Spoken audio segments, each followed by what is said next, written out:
అంటే చాలా మంది భయపడుతూ ఉంటారు వాస్తుకర్తరి దోషాలు అప్పుడు మళ్ళీ ఇంటిని ఏమైనా చేస్తారో అని.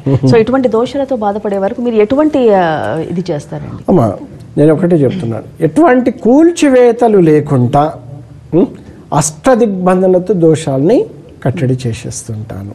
ఓకే, సాయిరామ్. రైట్ గురుగారు. ఇక అంటే ఆ వాస్తు ప్రకారం ఇల్లు చాలా మంది కట్టుకుంటారు. ఇప్పుడు చాలా మార్పులు వచ్చాయి, చాలా మంది దాంట్లో మెచ్యూరిటీ వచ్చింది. కానీ ఎంత కట్టుకున్నా ఎక్కడో మీరు ఎప్పుడూ చెప్తూ ఉంటారు, ఏవో చిన్న సమస్యలు అయితే అంత పర్ఫెక్ట్ వాస్తు అయితే రాదు అని అంటూ ఉంటారు. అయితే మానసిక ప్రశాంతత కోల్పోతూ ఉంటారు. సో ఎంత సంపాదించుకున్నప్పటికీ కూడా మానసిక ప్రశాంతత అనేది ఇంపార్టెంట్ మనిషికి. సో ఇలాంటి వాళ్ళకి ఇటువంటి దోషాలు బాధపడుతూ ఉంటాయి. అమ్మ వాస్తవానికి ఏంటంటే మానసిక ప్రశాంతత అనేది అది అంటే మనకు ఒక 24 గంటల టైం అనుకుంటే అది ఒక 10 నిమిషాలు మాత్రమే ఉంటుంది వాస్తవానికి అమ్మ.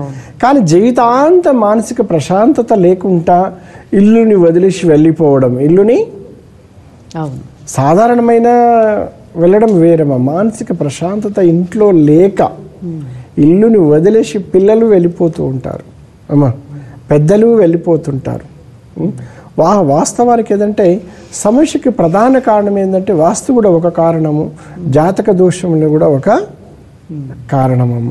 ఈ రెండింటిని పరిశీలించాల్సి ఉంటుందన్నమాట.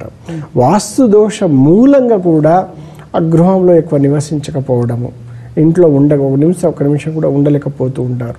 అక్కడి నుంచి ఎటో వెళ్ళిపోయి వాస్తవానికి ఇంటికి చాలా దూరంగా వెళ్ళిపోతూ ఉంటారమ్మ మానసిక ప్రశాంతత లేక. నేను ఒకటే అంటాను, గృహములో నిజంగా అంతు చిక్కని వాస్తు దోషములు పీడిస్తూ ఉన్నప్పుడు, అంటే ఆ కుటుంబం మీద ఏదైనా ఆ గృహం మీద కొన్ని విష ప్రయోగాలు జరిగినప్పుడు, లేదంటే ఆ గృహము కట్టుకునేటప్పుడు తెలిసి తెలియని సర్పదోషములు ఆ ఇంట్లో, అంటే మట్టి రూపంలో ఫిల్లింగ్ చేసేటప్పుడు ఏదో ఒక సర్పం వచ్చేస్తాయి, దాన్ని పూజ చేస్తాం, చనిపోతుంది. అలాంటి గృహంలో ఏంటంటే ఇలాంటి మానసిక ప్రశాంతత ఉండదమ్మా.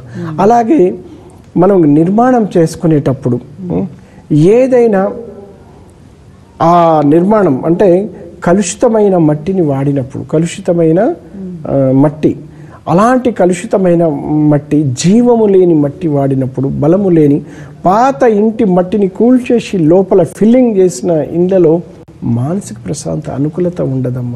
గృహం కూడా ఒక అమ్మ లాంటిది, గృహం కూడా ఒక దేవత అమ్మ. అందుకని అలాంటి దేవత వడిలో మనము ఉండాలంటే ఆ గృహానికి అన్ని హంగులతో వాస్తుకు అనుకూలంగా గృహ నిర్మాణం జరగాలి.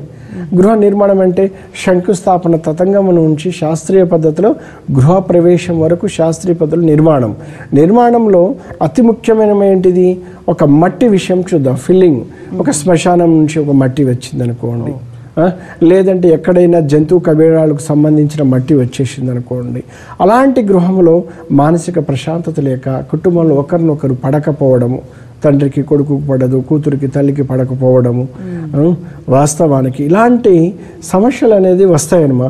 అలాంటి గృహంలో మానసిక ప్రశాంతత ఉండదు, సరైన నిద్ర అనేది ఉండదమ్మా. వాస్తవానికి ఈ దోషము లేని గృహంలో ఎలా ఉంటుందంటే అలా వెళ్ళిన వెంటనే 2 క్షణాల్లో ఏ నిద్ర కావాలంటే ఆ నిద్రాన్ని ఇచ్చేది గృహం అన్నమాట. అలా మంచి నిద్ర రావట్లేదంటే అక్కడ పరిసరాల ప్రవాహము, వాతావరణ ప్రవాహము, ఆ అలవాట్ల ప్రవాహము, ఇవన్నీ కూడా కొన్ని వాస్తు దోషాలతో పాటు నరఘోష, నరపీడ, శత్రుపీడలు ఆ గృహం మీద అధికంగా ఉన్నప్పుడు మానసిక ప్రశాంతత ఉండదు.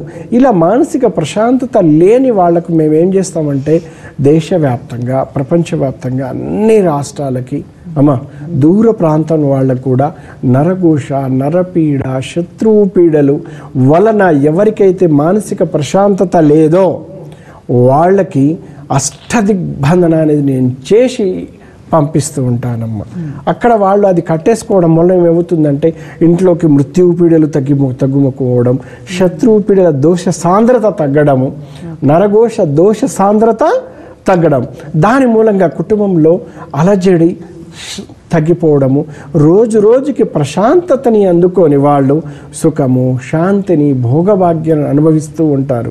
గురువుగారు మీరు పంపించిన తర్వాత చాలా బాగుంది అంటుంటారు మాకండి. అందుకనమ్మా దేశవ్యాప్తంగా, ప్రపంచవ్యాప్తంగా నేను పంపిస్తూ